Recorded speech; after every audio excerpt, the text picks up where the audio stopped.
The book of Hebrews is one of the most sustained and carefully argued letter in the entire New Testament, and its single purpose, its whole reason for existing, is to answer one question. Is Jesus worth holding on to when holding on is hard? Let's get into it. Before we can understand what Hebrews says, we have to understand who it was written to, because this letter does not exist in a vacuum. It was written to specific people, in a specific situation, under specific pressure. And when you know what that pressure was, every single argument the author makes becomes personal. It stops being theology. It starts being a lifeline. Nobody knows for certain who wrote the book of Hebrews. The author never names themselves. Paul has been suggested, Barnabas, Apollos, Priscilla. The honest answer is, we don't know.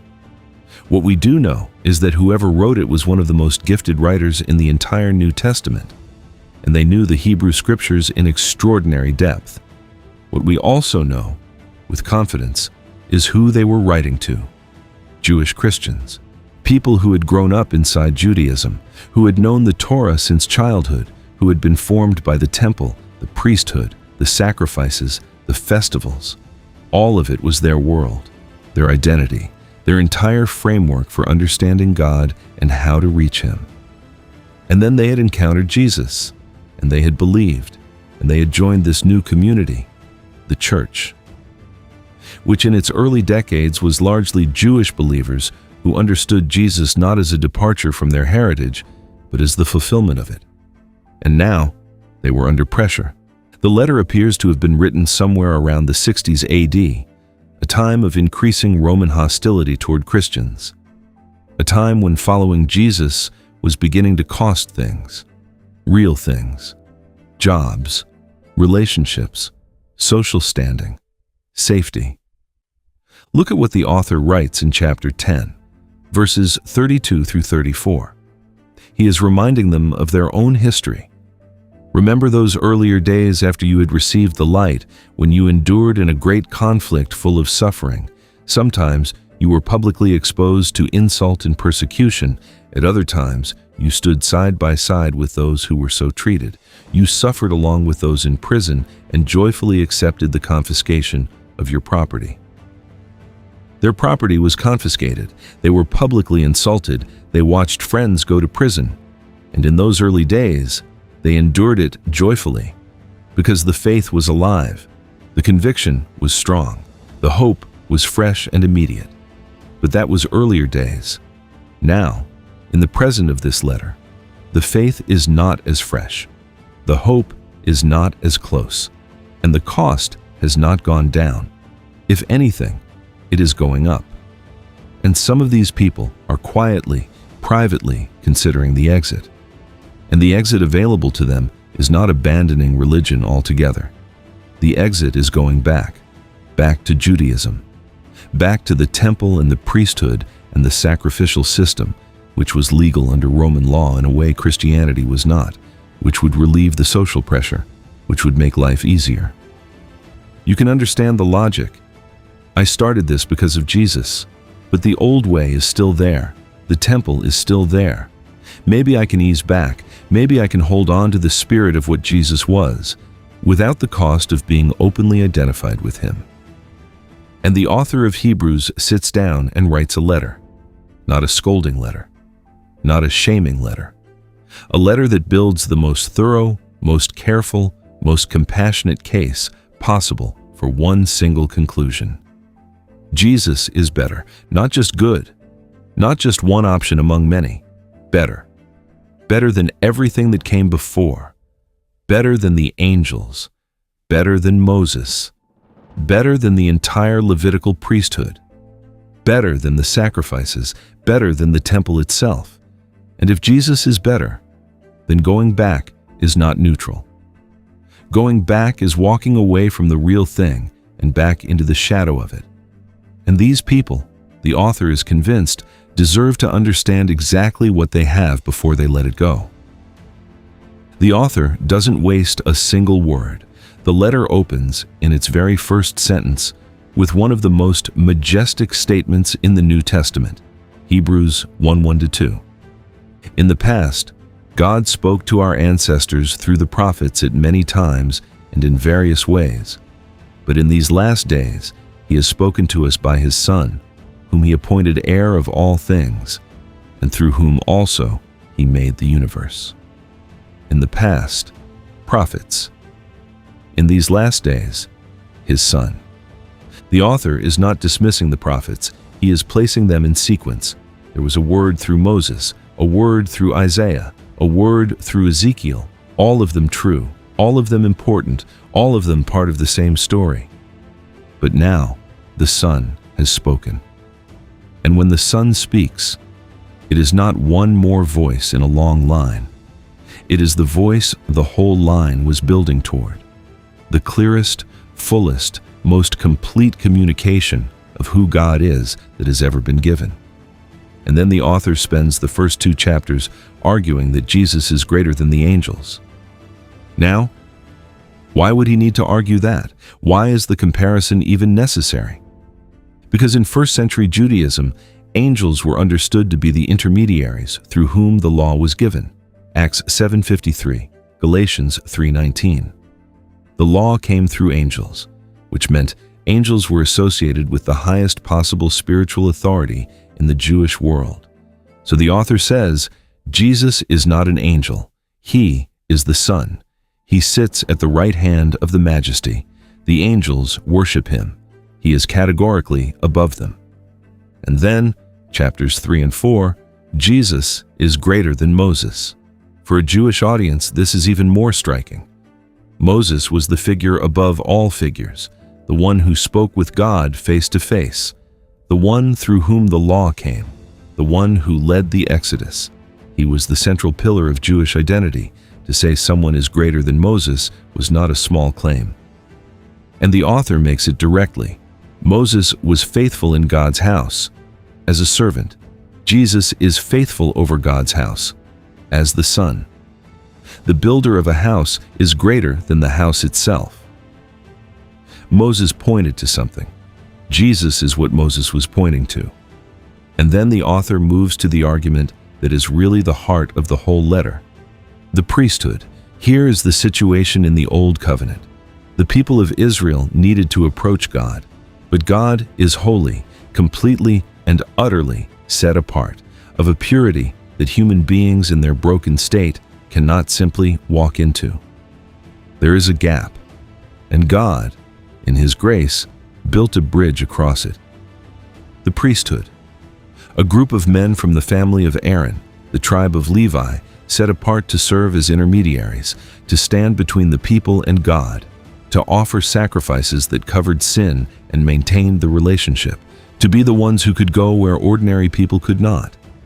And once a year, on the Day of Atonement, Yom Kippur, the high priest would do something that no one else on earth was permitted to do. He would enter the innermost room of the temple, the Holy of Holies, the room where the presence of God dwelled above the Ark of the Covenant. He would go in, alone, once with blood, and he would make atonement for all of Israel. This was the highest moment of the entire religious year, the closest any human being ever got to the full presence of God. And then he would come back out. And the people would know, for another year, the relationship is intact, the gap is covered. But here is what the author of Hebrews wants you to see about this system. It never finished. Every year the high priest had to go back in. Every year, new blood, new sacrifice, new atonement. Because the blood of bulls and goats, however God prescribed, however necessary, could not permanently remove sin. It could cover it for now, for this year, and next year it needed covering again. The author says this directly in chapter 10, verses 1-4. The law is only a shadow of the good things that are coming, not the realities themselves. For this reason, it can never, by the same sacrifices repeated endlessly year after year, make perfect those who draw near to worship. A shadow, a picture, a placeholder, built by design, with a limitation inside it. Because it was never meant to be the final thing. It was always pointing forward to something that could actually finish the job. Now, here is where Melchizedek comes in. And I know that name sounds like it belongs in a different kind of video, but stay with me, because this is the piece that unlocks everything.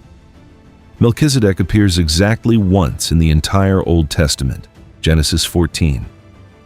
Abraham returns from battle, and this mysterious figure, king of Salem, priest of God Most High, comes out to meet him. He brings bread and wine. He blesses Abraham. Abraham gives him a tenth of everything. And then Melchizedek disappears from the narrative completely. No genealogy, no birth record, no death, no father or mother listed, no beginning of days or end of life recorded. He simply appears, blesses, and is gone. And Psalm 110, which the New Testament quotes more than any other Old Testament passage, says this about the coming king: "You are a priest forever, in the order of Melchizedek." Not in the order of Aaron, not a Levitical priest, a priest in the order of Melchizedek, a priesthood with no recorded beginning and no end, eternal, permanent, not requiring repetition or succession. The author of Hebrews says, that is Jesus. Jesus did not offer the blood of animals. He offered himself once, not to be topped up, not to be repeated. Chapter 9:26. He has appeared once for all at the culmination of the ages to do away with sin by the sacrifice of himself. Once for all. And then, this is the detail I want you to sit with. Chapter 10, verses 11 to 12. Day after day, every priest stands and performs his religious duties. Again and again he offers the same sacrifices, which can never take away sins. But when this priest had offered for all time one sacrifice for sins, he sat down at the right hand of God. He sat down. Every Levitical priest who ever lived stood at his post. Because the work was never finished, there was always another sacrifice to offer, another year coming, another Yom Kippur approaching. Jesus sat down. You sit down when the work is done, not when there is more to do, not when you need a rest before continuing, when it is finished. This is what the people reading Hebrews were considering walking away from. A priest who sat down because the sacrifice was final, the gap, permanently, once for all, irreversibly, closed. Now here is where the author makes the most personally tender argument in the entire letter. He could have stopped at the priesthood argument. Jesus is a better priest, permanent sacrifice, done once, finished. That alone is a compelling case. But he goes further. Chapter 4, verses 15 and 16. For we do not have a high priest who is unable to feel sympathy for our weaknesses, but we have one who has been tempted in every way, just as we are. Yet he did not sin. Let us then approach God's throne of grace with confidence, so that we may receive mercy and find grace to help us in our time of need. We do not have a high priest who is unable to feel sympathy for our weaknesses. The old high priest was a human being, which meant he had his own weaknesses, which meant before he could enter the Holy of Holies for the people, he had to offer a sacrifice for himself first. He was not above the problem. He was part of it. But Jesus is different. He knows what your life feels like from the inside. He knows hunger, exhaustion, grief, betrayal, being misunderstood by people close to him, being rejected by people he came to help, the weight of an impossible situation with no easy way through. He was tempted, the author says, in every way, just as we are. Not almost every way, not most ways, every way, and he did not give in. Which means he is not looking at your struggle with contempt. He is not sitting at the throne of grace with impatience, waiting for you to get it together before he will see you. He is a high priest who has been in the same terrain you are standing in, who knows what the ground feels like under your feet, and who has what you actually need: mercy and grace to help in your time of need. Not mercy and grace once you've improved, not mercy and grace when you've earned an audience. In your time of need, which is now, which is whatever brought you to this video today. So the author says, approach with confidence, Not crawling, not performance, not a rehearsed speech about how sorry you are. Confidence, because the one you are approaching is not cold. He knows. He has been there, and he is not going anywhere. Now the author turns from argument to direct appeal. He has built his case carefully. Jesus is greater than angels, greater than Moses, greater than the priesthood. His sacrifice is permanent. His intercession is personal. The old covenant was a shadow, and the shadow has given way to the real thing. And now, chapter 10, 35 to 36, he says this: "So do not throw away your confidence. It will be richly rewarded. You need to persevere so that when you have done the will of God, you will receive what he has promised." Do not throw away your confidence. The Greek word for throw away is apobolet, to hurl something aside, to discard it. And the author can see it happening, the grip loosening, the hands opening, the quiet, private drift toward letting go. Do not throw it away. And then, one of the most honest lines in the letter: you need to persevere. Not, this should be easy by now. Not, a mature believer would not be struggling like this. You need to persevere. Perseverance is a need, meaning this is genuinely hard, meaning holding on requires something. The author is not pretending it is easy. He is saying, I know what it costs. Hold on anyway. And then he does something brilliant. He gives them a running start for perseverance.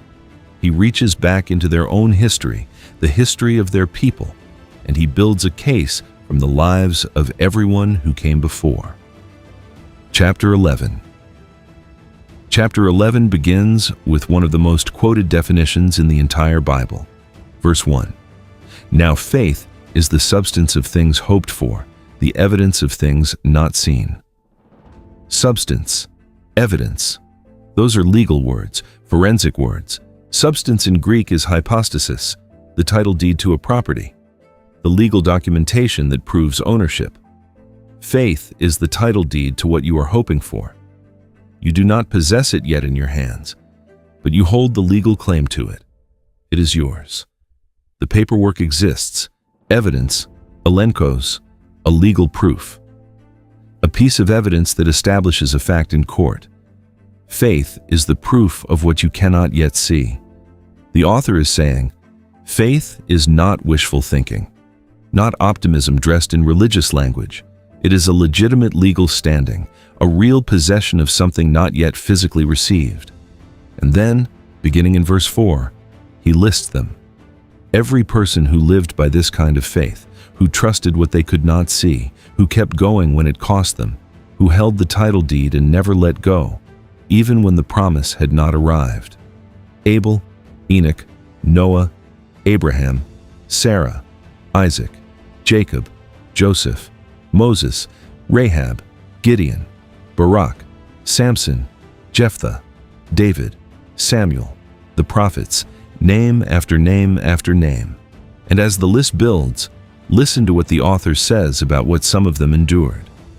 Verses 35 through 38.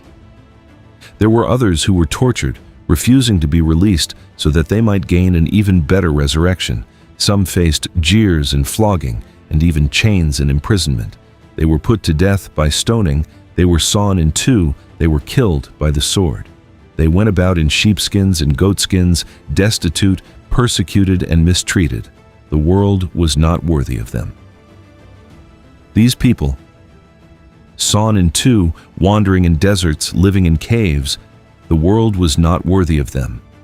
They looked like the evidence had not come through. They looked like faith had failed to deliver. They looked like they had lost. And the author says, you have it backwards. They were not too small for the world's standard. The world was not large enough to contain them. And then, verse 39, the pivot that makes the entire chapter clearer. These were all commended for their faith, yet none of them received what had been promised. None of them. They lived by faith. They died in faith. They held the title deed their whole lives, and the promise had not yet arrived in full when they closed their eyes. And then, verse 40. Since God had planned something better for us, so that only together with us, would they be made perfect. Every name in that list is still waiting for the same completion that these first-century believers were waiting for, the same completion you and I are waiting for. The story is not over for any of them. Abraham is in it, Moses is in it, David is in it, and so are you, and so is every person who holds on today. They stayed in the story without seeing the end. And the people reading this letter, who were about to give up and walk away, were one generation in a line that goes all the way back to Abel. To let go now, when every person in that list endured things far harder without letting go, would be to break the line, to step out of a story that has been building for thousands of years, right before the ending arrives. And then chapter 12, the most famous image in the whole letter. Verse 1. Therefore, since we are surrounded by such a great cloud of witnesses, let us throw off everything that hinders and the sin that so easily entangles, and let us run with perseverance the race marked out for us. A great cloud of witnesses. The word witnesses here, martyron, is where we get the word martyr. And in the ancient world, a witness was not just a spectator. A witness was someone who testified, who gave evidence, who stood up in court and said, "I know this to be true. My life proves it." The cloud of witnesses is not passively watching you from the stands. They are testifying to you. Every name in chapter 11 is a piece of evidence. Abel's life says, "It is worth it even when it costs you everything." Noah's life says, "Keep building even when everyone is laughing." Abraham's life says, "Go, even when you do not know where you are going." The destitute, cave-dwelling, sheepskin-wearing ones say, the world's verdict on your life is not the final verdict. All of them, surrounding you, saying the same thing. We held on. So can you. And then the author gives the reader something specific to lock their eyes onto, not the witnesses, not their own willpower, not a feeling or an experience they are hoping to recapture. Verse 2. Fixing our eyes on Jesus, the pioneer and perfecter of faith. Pioneer, the one who goes first into territory nobody else has entered, who blazes the trail, who makes the path possible by walking it before you. Perfecter, the one who takes faith to its full completion, who finishes what faith starts, who brings to its final, full, intended purpose the thing you are holding on to right now. Jesus is not just the object of faith, he is its author, its finisher, the one who ran the race in his own person through Gethsemane, through the cross, through 3 days of silence, all the way to the resurrection, and then sat down. He sat down at the right hand of the throne of God. The race is run. The pioneer has reached the finish line. And he is not sitting there with his eyes closed. He is watching you run, knowing what it costs to run it, from the inside, knowing the weight of the long middle, having been in it himself, and he is not going anywhere. Now let me bring everything together.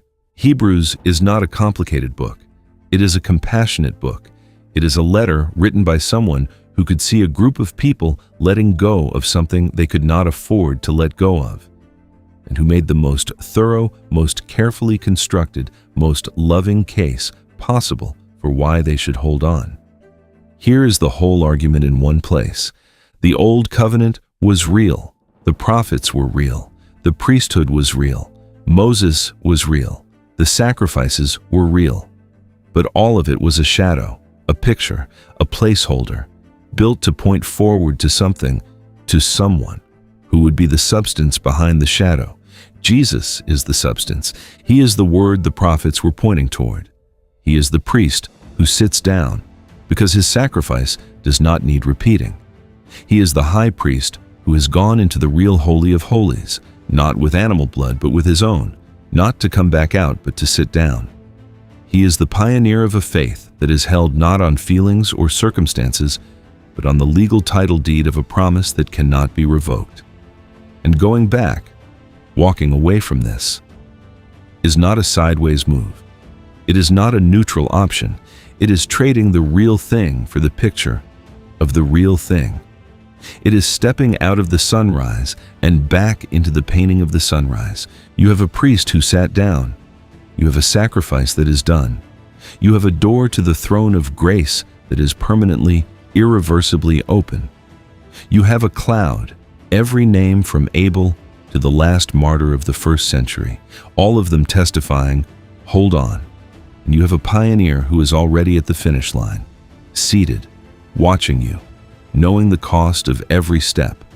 Do not throw away your confidence. If you are tired, genuinely, deeply tired, of holding on, if what started as alive and real now feels like maintenance, if you are doing the motions without the feeling and quietly asking yourself how long you can keep doing this, Hebrews was written for you, specifically, by someone who saw exactly this coming. And their answer is not, generate more enthusiasm, feel more, try harder.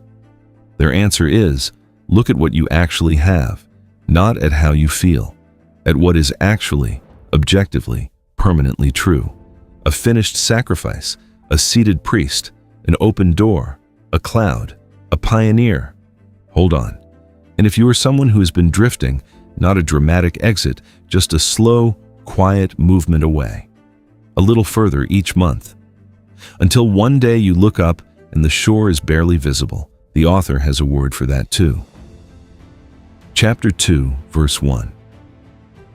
We must pay the most careful attention, therefore, to what we have heard, so that we do not drift away. The answer to drift is not shame. It is an anchor. Hebrews 6:19. We have this hope as an anchor for the soul, firm and secure. The hope of the gospel, the finished work, the seated priest, is an anchor, not one that removes the waves, one that holds you in them.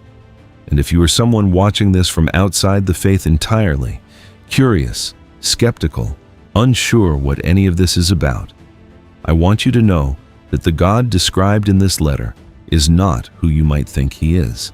This is not a God who is hard to reach, not a God who requires you to clean up before you knock on the door. This is a God who has gone to extraordinary lengths through a priest, through a sacrifice, through a son who sat down so the door would stay open, so that any person who wants to come can come. Let us approach the throne of grace with confidence, so that we may receive mercy and find grace to help us in our time of need. That is an open invitation to anyone watching this right now. If Hebrews is a book you have never really sat with, go back to it now. Because now you know what it is doing. You know who it was written for. You know the argument. And when you know the argument, every verse lands differently. It is one of those books that rewards slow reading. If this video helped, please like it and subscribe. It genuinely puts this in front of people who are in exactly the situation Hebrews was written for. And if you know someone who is tired, who is quietly letting go, who needs to hear that the door is still open, send them this. God bless you.